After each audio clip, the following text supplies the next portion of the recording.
participate. Correct! Oo. Actually, mga shipper na nga kayo, hindi pa ito umi-ere. Ganun talaga. Grabe. Kamusta? Okay naman. We really got along. Yeah. Hi. Yeah, but how was the bond been? How was the friendship been since, of course, filming this?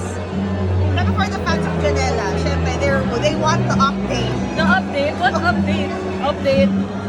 Hello. About me? Kasi Elnela dati, ano na ngayon? Clinea? Inisipan ko na. Ano na? Bahala na kayo kung ano pangalan mo. But get along well.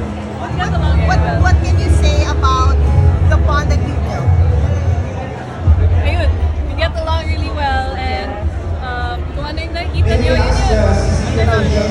What can you say? Ikaw naman, kailangan from Okay you naman. naman. Ano ba yung question? Oo, how has the bond been? Kamusta yung naging relationship nyo after this? Sa aming apat? Of Hindi course. kayo muna ni Kaming Janela. dalawa.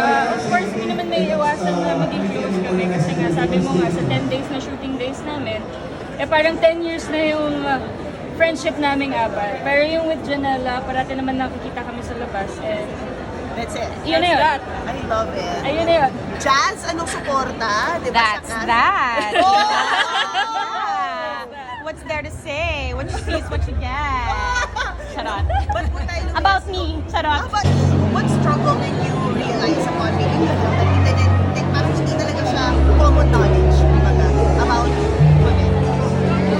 Siguro very ano kasi unusual yung story namin eh. So hindi siya yung parating nangyayari. But honestly, I don't really see much of a struggle. It's more of, I'm really happy to be a part of, to be a storyteller, a part of it.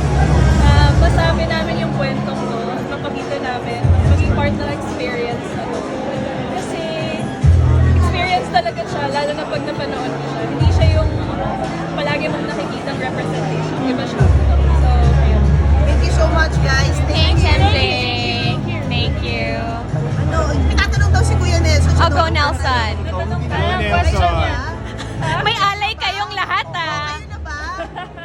Feeling ko, hindi ito yung tamang venue to talk Ay, about personal. sige na.